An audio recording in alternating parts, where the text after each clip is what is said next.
mark trap is a team racing manoeuvre where a boat uses room at a mark to prevent an opponent from rounding that mark, thereby allowing a teammate to overtake that opponent. We're going to use a combination of drone and on-water footage to analyse all 4 marks of the standard team racing S course so that you can learn how to mark trap more effectively, slow your opponents and win more races. These principles can be applied to any team racing course, so whether you're on the S course or another course like a port box, these insights are still going to be super helpful.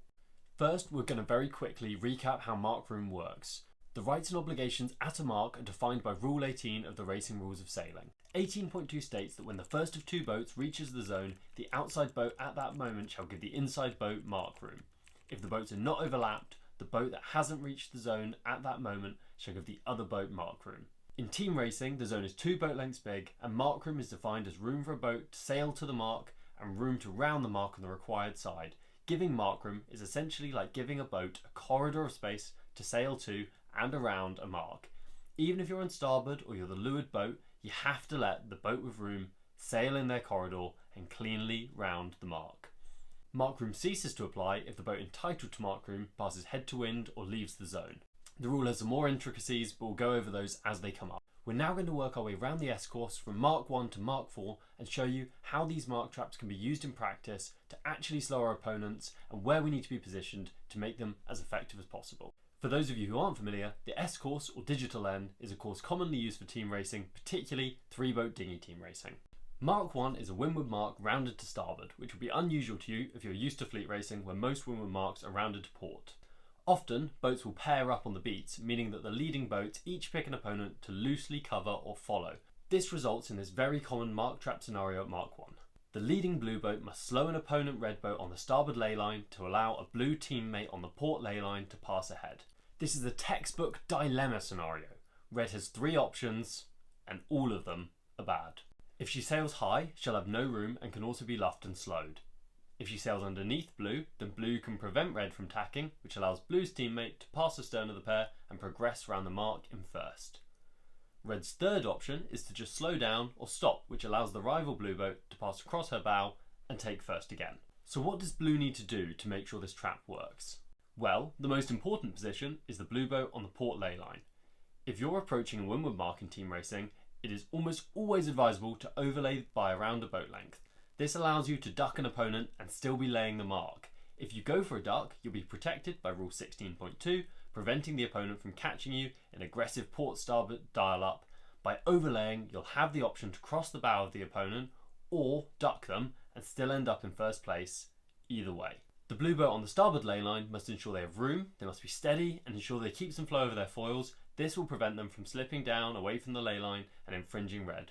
Remember, red only has to give them a corridor of room, so if blue slips sideways, they may end up infringing their opponent in a windward leeward. The blue boat must also stick close enough to red to prevent them tacking if red decides to push underneath blue. The red boat should keep some flow on. A big priority here is to not turn a mark trap into a lost race. They're in a disadvantaged position, but they'll have plenty of time left to attack forwards even if the mark trap is successful, so long as they keep the boat moving and don't get a penalty.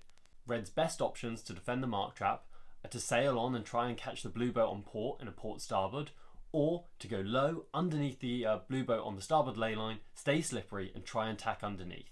Right, next we're going to move on to Mark 2, which is the most iconic, the simplest and the cleanest mark trap on the S course. If you're a beginner, this is the mark trap I recommend you have a go at trying first because it's going to teach you so much about team racing and it's the easiest one to get right if you're just starting out. Mark 2 is a reach mark, approached on port tack, and you round it by leaving it to starboard, bearing away onto a run.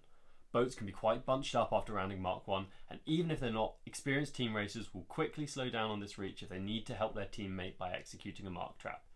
If you're the leading boat here, you need to be careful to avoid slowing too much, or the opponent can slip underneath you and get room or roll over the top of you. In this Mark 2 trap, the red boat is aiming to catch the blue boat to windward of her and luff her hard, thereby allowing her teammate to slip underneath. If the blue boat refuses to go above the red boat, she either has to go below the red boat, where she has no room, or she has to stop, which may allow the red boat in third to either get room on her or roll over the top of her. You'll notice here that the red boat in first is under the exact same threats from behind as the blue boat in second. Both boats are concerned about an opponent either getting room on them or rolling over the top of them. So what's the secret to a successful Mark 2 trap? Well, it mostly comes down to gap sizes and boat handling. The red boat has to slow down and wiggle their way closer to blue until blue has no choice but to become overlapped with red. The red boat in third can then pass by on the other side. But blue won't go down without a fight. A competent opponent will try and look backwards and take out the red boat behind by catching them on the wrong side too. The red boat in third must make sure to not get caught in the trap, or the whole manoeuvre will be pointless and likely end up helping blue's other teammates. Ultimately, it's much harder to be the boat in the middle because you're sandwiched between two opponents. You've got limited options and tough boat handling, but that's the point. Mark traps are reliable, efficient conversions. They work more often than they don't, and they're almost impossible to stop if they're executed well by two teammates that can rely on one another and know what they're doing.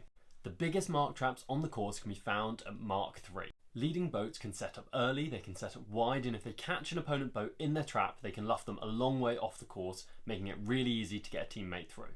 Mark 3 is at the bottom of the run and is rounded to port. The traps can be varied, sometimes on individual boats, sometimes on big bunched up groups of boats. Regardless, the fundamental principles remain similar, even if it's harder for the umpires to unpick the madness that sometimes occurs at Mark 3. An important rules principle at Mark 3 is that rule 18.4 is deleted in team racing.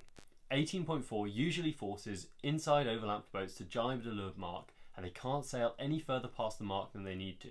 Deleting this rule means that boats are under no obligation to round Mark 3, unless they've established their overlap from astern. Let me explain. Under Rule 17, if you sail into an overlap from clear astern, you have an obligation to sail no higher than your proper course.